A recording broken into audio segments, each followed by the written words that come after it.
Hello, and welcome to Confessions of a Terrible Leader, where real leaders share the raw truth about the lessons they learned the hard way, so you don't have to.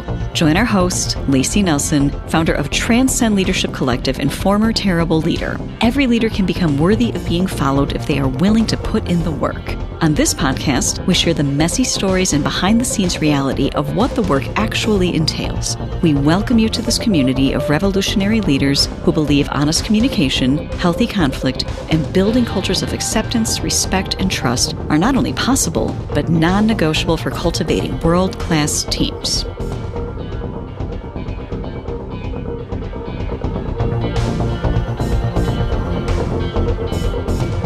Hello, listeners, and welcome back to Confessions of a Terrible Leader. I am your host, Lacey Nelson, and let's not forget, former absolutely terrible leader. So we are here today with none other than, she has been called the Gordon Ramsay of the Enneagram. She is also an accomplished author, just released a book in March, right? Was it March, Liz? April. Yep. April that it dropped. So brand spanking new. Her book is The Unfiltered Enneagram, a witty and wise guide to self-compassion, and also has a plethora of opportunity to apply this work as an associate university chaplain. Sure do. What a broad depth of experience.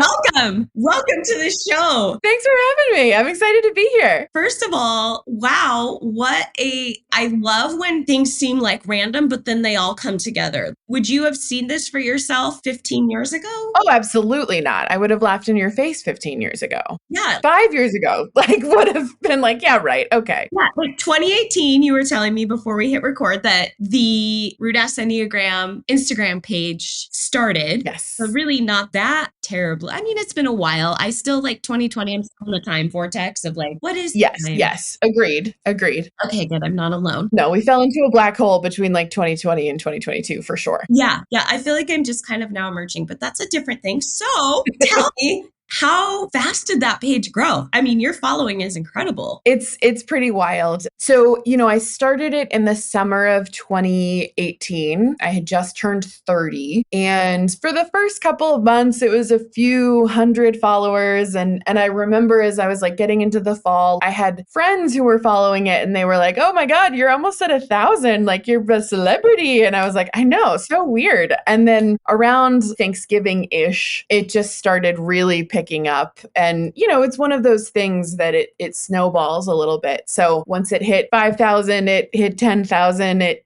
kept kind of growing from there. So what I've been grateful for is that it wasn't a viral moment where overnight I had a gazillion followers. It was a much more steady snowball. So I was able to kind of get my bearings and then figure out what my boundaries were going to need to be and pace myself on it and really do some ego regulation around it and be like, it's just Instagram. It's just Instagram. Don't get ahead of yourself here, Yeah, that's excellent. I have not had that struggle with our Instagram. But I can imagine, and I've been in different instances where, you got to check yourself, right? You need those people around you that are like, you're not that old. Yeah, exactly. Yes. Okay. So another question for context and curiosity. When did you start your process, your journey, whatever you want to call it, towards becoming a university chaplain? Yes. That was another, just a very surprising life turn. I mean, it happened early on enough in my professional journey. I grew up Catholic-ish, but, we'll get into a little bit more why I had a bit of a chip on my shoulder about it. But I had a bit of a chip on my shoulder about it growing up. And I ended up going to a Catholic school kind of by college, just by chance. Mm-hmm. It wasn't the reason that I had chosen that. But I had these really incredible mentors there, campus ministers, who were incredible examples of what it is to be both faithful and confronting of the institution and maybe not cookie cutters. And so because of the way that they really held space for me and set an example for me, I came to realize what an incredible time in one's life that 18 to 22-year-old span is. Yes. And it's all about identity development and figuring out who we are and what our values are. And so I just realized I want to be able to do this for other young people. You know, they just really held space for me through so much of my own turbulence that I felt like I want to pay this forward. And it's also just so life-giving for me to get to witness, you know, young people figuring out who they are and coming to really like who they are. Yes. And so, you know, I went to grad school for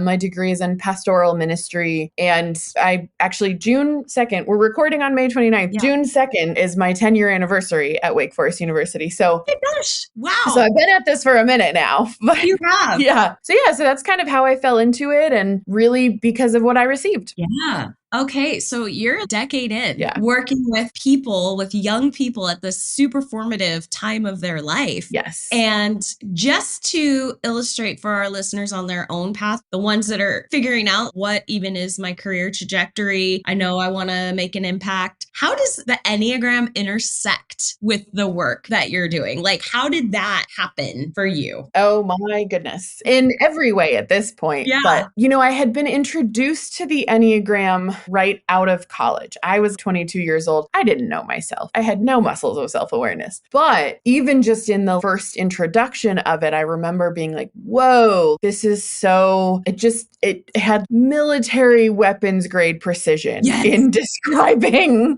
you know, what was happening internally. And so I remember when I then arrived at Wake Forest a few years later, I just had the thought, this would have been such a helpful tool when I was in college, and how powerful could it be for me to just share this with these young folks? And so again, with next to no expertise, I just started sharing out of books about the Enneagram to the leaders that I worked with, the student leaders that I worked with. And even in our office, we had a little workshop on it. Someone came to the chaplain's office to give us a workshop on the Enneagram. And then slowly over time, I started reading more about it and consuming more podcasts about it. And then in particular, I had a divinity school student who was my intern for the year, and she was in an Enneagram class in the divinity school. Okay. And so every week during our one-on-ones, she was sort of reflecting through that lens. And around the same time, I had just sort of started following these very silly astrology Instagram accounts that make fun of your astrological sign. Yeah. And I was like, you know, the Enneagram can be really hurtful too. Yes, it can. It hurts my feelings still. Yes. So it's like, we're kind of missing that in the Enneagram sphere. And again, at the same time, I have a very contentious relationship within myself around organized religion. And so much of what was out there about the Enneagram was very, very religious, very, very Christian in particular. And so again, working with young folks, having my own chip on my shoulder, it was like, well, people might recoil from this amazing tool if the only easy access they have to it is through a very Christian lens. And so like, what if I just started being silly with it? Yeah. That could be a new port of entry. And so, so that's kind of how the Instagram account happened. And then as the Instagram account happened and people are still realizing it's me years after, like people I know are like, wait, that's Liz? Which is fun. I'm glad that I've retained my Bruce Wayne Batman. I love it. Split. Yeah. Then at Wake Forest, I became more and more called upon to do this work and to share the Enneagram and give workshops. And now I do typing interviews, and, you know, I've gotten properly trained. And as I was getting asked to do more with it in a professional sphere, I was like, I need to get proper training on this. Yes.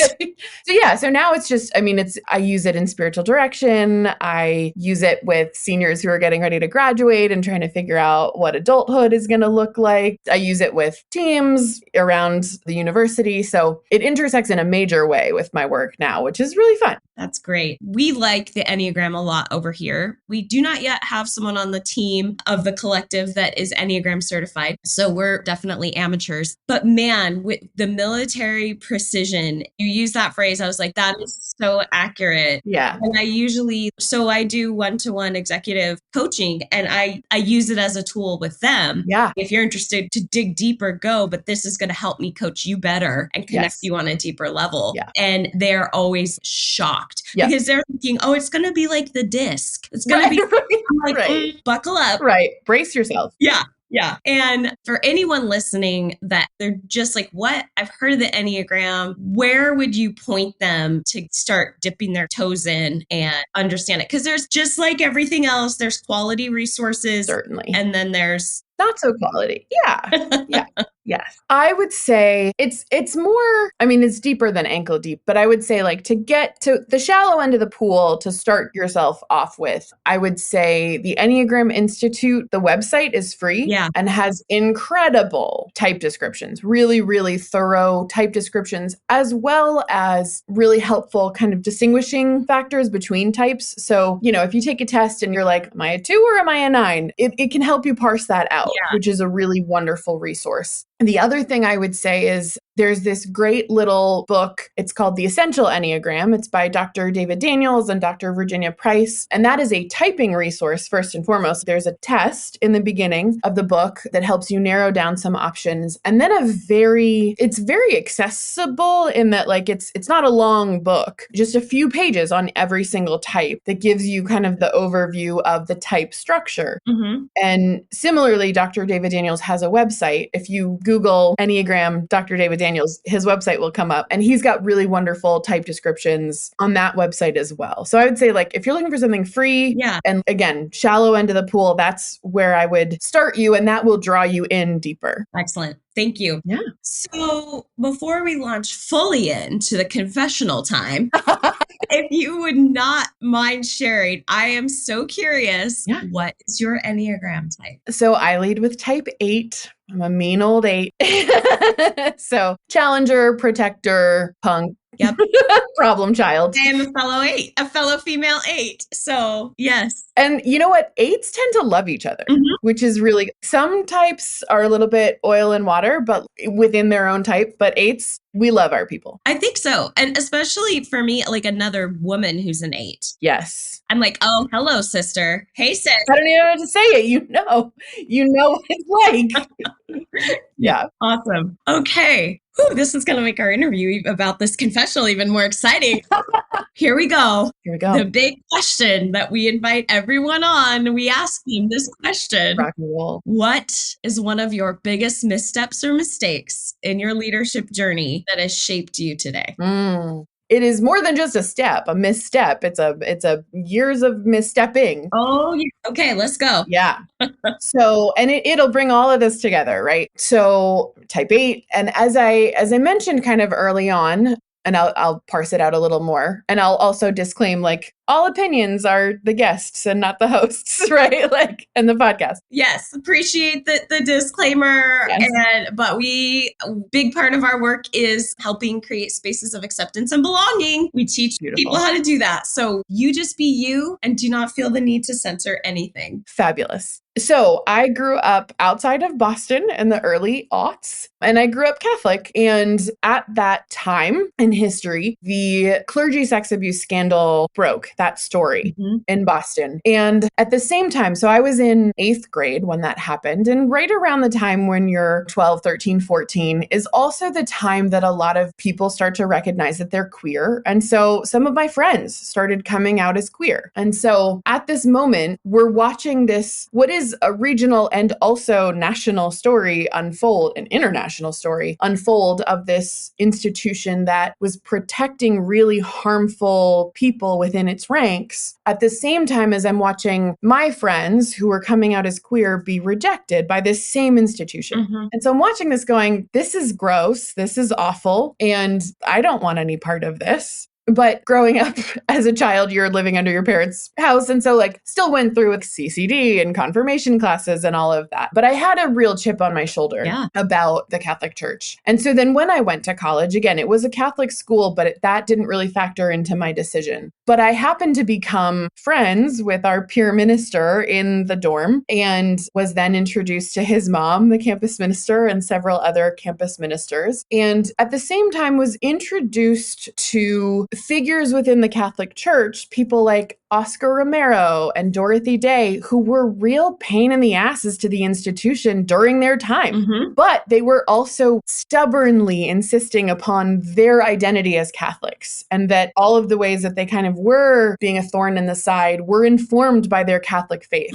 And so I saw these fighters in the Catholic Church, and I was like, whoa, that's really badass. And that's how change happens. And so maybe I can do that. Maybe I can be a pain in the ass, but really stubbornly insist, no, I'm not a cookie cutter Catholic, but I am Catholic, and you will not take that away from me. And I will, to quote Ron Swanson, I will bleed the beast from the inside out. I will position myself within the institution, in leadership within the institution, to hopefully impact change, and particularly to work with young people, the future of the church, to bring about a brighter, more inclusive, more hopeful church, to bring it into alignment with the values they claim to profess. It's very cute when I look back and think that me as an individual could run up against the brick wall, the 2,000-year-old brick wall that is the Catholic Church. But again, as an 8, what a great way to find a fight every single day. Oh, I'm pumped up. I'm like, let's go. Yes. And that's the thing about maybe people realize it, maybe they don't. But for 8s, the fight and even anger is energizing. Oh, it's like, let's go. Yes. Yes. So I was constantly finding something to fight against at every turn. And it was exciting and justifying and made me feel really strong, and also removed from the institute. And you're not going to shape me into what you want me to be. And then we hit the pandemic, and I was about 7-ish years into my career at that point. And really what happened was I hit my mid-30s. Oh, those 30s are beautiful. They're humbling. So I hit 32, 33, and we hit the pandemic. And I think that really impacted us in a very visceral, physical way. And I realized that I was tired. And I also realized, all right, I'm 32, 33 years old. What I hope for is a career that spans another 30 years or so. So the time that I've been on this earth doubled in a career. That's what I hope for. And there's no way I'm going to make it if I'm constantly charging into battle. As much as I love it, as much as it feels energizing, I'm tired. And in typical 8 fashion, did you literally have a complete freeze, like hit the brick wall and froze and had to regroup? You know what happened was we had this, my supervisor, and then we had partners in a diocese that we worked with, who I want to say very clearly, I worked really well with the individuals, and they were really great colleagues. They were simply kind of representing the interests of the institution that they worked for. And so they kind of shared with us, there was some transition happening that was coming up in the next few months. And they shared with us sort of what had been communicated above them. And it was this same fight that I had been fighting for the entire time I'd been in that role. And it really was around, am I Catholic enough to hold this? Am I Catholic enough by the diocese standards to hold this role? And the answer was constantly no matter what I did, no matter what work I did, no matter how much I collaborated. And so we had that meeting, and, I had already been thinking at that point, maybe I want to do something different. Maybe I don't want to constantly be in this fight, but, I want to give myself a nice long runway to figure that out. And then the next day I checked in with my supervisor, and I was like, I'm tired of that fight, and I don't care. It's not a fight I'm going to win. So it was this moment of surrender. And it really felt like there's nothing I could do to prove to you that I am worthy of this role. And it felt like I was giving up an important fight. But at the same time, there was this sort of secondary kind of the Enneagram stuff had been unfolding for the last few years. And that was so much more life-giving. And there were people outside of the Catholic context that were affirming me and affirming that I was whatever enough to offer something of value. And it occurred to me, maybe my career doesn't need to be a battle. Maybe I can actually pivot into something that is life-giving and nurturing and protective of me. Look at that 8th growth. Right? Yes. I know. And identity crisis to the max. Oh, yeah. Did you feel just completely unmoored? Did you feel? Yeah. I describe it as floating in space, and one of our teammates describes it as feeling like soup, which I think is wonderful. So. Yeah, how soft and fluid, and you're like, where are my crusty walls of reinforcement? Oh my God. It really was a little bit terrifying. And at the same time, I was very, and this is not, I know this is not a privilege that everyone has. I was very fortunate to have a supervisor who he's been my supervisor for 10 years now. So he's watched the trajectory and the growth. And he was able to say, okay, so where do we go from here? Because I think in that conversation, I said to him, I want to stay at Wake Forest and I want to stay in this office if I can. I'm not trying to get out of this office or completely change what I do because there are parts of it that I love. Yeah. And there's this part of it that I can't do anymore. Yeah. Can't do it anymore. Yeah. It's not in me anymore. And so he was like, okay, well, how about, and he threw out my job title, which was perfectly squishy and vague. And I was, yeah, that sounds great. And he was like, great. Now like think about what you want it to look like. And so I really kind of got to like design my own job. Oh my God. And we got it approved in like record time, which in higher ed is a feat in and of itself. From the time that I had the first conversation with my supervisor to the time that it was approved was 10 weeks, which it took the summer, which was amazing. So that was really cool too. And also felt very affirming in a sort of universal sense, like, oh, okay, maybe it was easy because it was supposed to be easy, which again, also like that's novel for an 8, like, oh, something can be easy. Right? This is a trap. Yeah, right. So yeah, there were still plenty of missteps I made and ways that I kept myself in a battle, even for months after that through the transition. But it really, the failure was believing that I had to be this warrior for the duration of my career and then not recognizing that actually I can have a life-giving, meaningful career that isn't constantly requiring me to armor up, and actually I can receive from in my role and let people help nourish me and look out for me. And I don't just have to like fight at it alone. Oh my gosh, you're speaking to my spirit right now. Yes. That's beautiful. How, for context, yes, this was years, right? Yes. This was years in the making. Yes. How many years did it take you to get to the point of not feeling like soup anymore? And so the human trajectory, the change, right? Of how are we going to actually make a change in ourselves, in our life, in our belief system, whatever it is. It usually goes for the awareness to acceptance of the reality is the longest time. Yep. And then once you hit the acceptance, the jump to action is... Yeah, it's like a crack in the sidewalk that you're jumping over. Was that your experience? Yes. So I can remember, I don't remember the exact dates of it all, but I remember in the spiritual direction that I received from a spiritual director and in therapy, I remember I had this image in my head of me, who I am as kind of a Jenga tower. Yeah. And a big brick in that Jenga tower was this identity as a fighter. And I remember having all these conversations for months about like, what happens when I push that brick out? The whole thing feels like it's going to come down. Yeah. And so it was just like months and months and months of this part of who I think I am. Can I find other pieces? Can I rely on other pieces? Can the structure hold without this piece? And also years of, I don't know what's next in my career. I don't know what the next step is. I really didn't, the vision was blank for years. And just having to kind of be in that space and be unsure, could I go back to nonprofit? Could I pivot to civic and social engagement? Right. Could I do HR work? But recognizing and accepting, no, I actually want to stay in this field of religious and spiritual formation. It's been so meaningful to me, but can I do it in a way where I am more of a field doctor instead of a general? Yeah. Yes. Yeah. Oh my gosh. So inspiring. I hope every Enneagram 8, and especially female, listens to this episode. This is such a powerful reminder that we are so dynamic and capable of so much good that doesn't have to come through the fight. Yes. And when we stop dying on every hill, we reserve the energy we need for the fights that we are called to show up and can make a difference in. Yes. And how much stronger is our punch when we're not punching everyone? Exactly. Let me save it for where it counts. One last question before we wrap up, and want to honor your time today and appreciate you sharing your time with us. Thank you. What would you tell yourself of, let's say, 2016 self? Oh my gosh. So many things.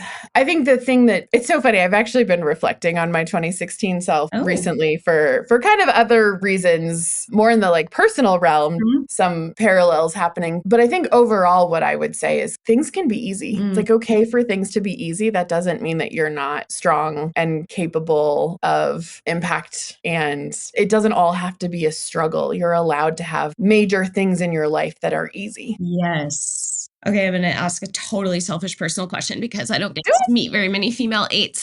Have you also had to, when it does feel easy, fight the feeling, see my words? Have you had to redirect thoughts around waiting for the other shoe to drop? Oh, yeah. Or like, I've had to be like, don't pick a fight just because there's not one. Yeah. Don't start something. Right. And really what's been supportive there is just taking a beat, right? We are a type that moves on instinct. We shoot first, aim later. Yep. And so like slowing ourselves down enough to recognize, like, hold on, I'm reacting or I'm feeling reactive, but there's more that is here that maybe I don't need to be reacting to, or like can actually anchor me in a better way. And again, I don't need to create struggle just because it feels too easy. Like some things are just supposed to be easy. Right. Oh, thank you. Thank you so much. This has been super fun for me. Me too. A great conversation. I appreciate your transparency and your realness and your willingness to tell me, a relative stranger. But a sister in 8ness. Yes, a sister in 8ness for sure. And I want everyone to go find you. If this was intriguing, go find Liz. Where can they connect with your work? I mean, the easiest place is Rudas Enneagram on Instagram. Yeah, that's the best place to do it. I have an email, liz@rudasenneagram.com. I have a website that is under construction, so ignore the website. But if you need to reach me via email, liz@rudasenneagram.com, or just send me a DM on Rudas Enneagram and we can connect. Okay. And where can we get your book? Anywhere you can buy books. It's on Amazon.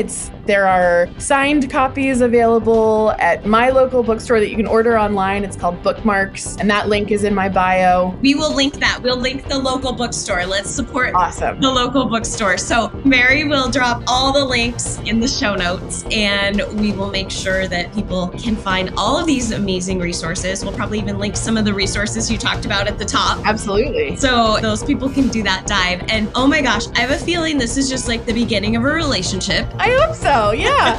So thank you so much for your time today. You've been wonderful. You've shared so much wisdom. Appreciate you. Thank you for being here. Well, thank you for having me. And thank you to Mary, too. Your amazing producer. This whole process has been a blast, and I'm super grateful to have been invited in. Excellent. I'm going to do a shameless plug for Mary. She is taking more clients.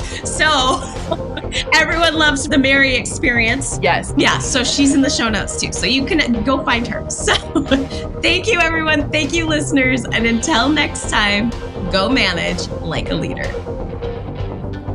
Thanks for being part of this community of revolutionary leaders who believe honest communication, healthy conflict, and building cultures of acceptance, respect, and trust are not only possible, but non-negotiable for cultivating world-class teams. If one-to-one coaching, engaging workshops, or strategic planning that is actually useful are anything that interests you, make sure to head over to transcendleadershipcollective.com to check out our free resources. Confessions of a Terrible Leader is hosted by Lacey Nelson and produced by Mary Scott. Music is by Leif Olson and Mary Scott from the band The Number of Months. Thank you so much for listening. Don't forget to like and subscribe and leave us a review. And until next time, go manage like a leader.